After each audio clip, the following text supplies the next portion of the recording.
Samajwadi party MP Dimple Yadav की दरियादिली सामने आई है। हादसे के जख्मियों को डिंपल ने मदद की है। दिल्ली से लखनऊ जा रही थी डिंपल यादव। रास्ते में हादसे में जख्मियों को उन्होंने अस्पताल भेजा। जख्मियों को इलाज के लिए पैसे भी दिए हैं डिंपल यादव ने।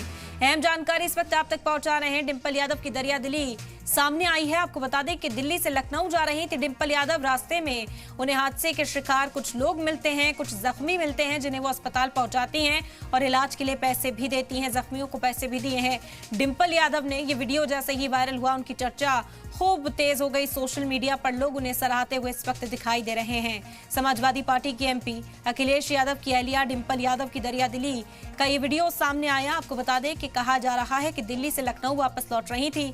रास्ते में हादसे का शिकार एक शख्स उन्हें मिलता है। कुछ जख्मी वहां पर मौजूद थे और उन जख्मियों को इलाज के लिए पैसे देकर अस्पताल के लिए रवाना किया डिंपल यादव ने।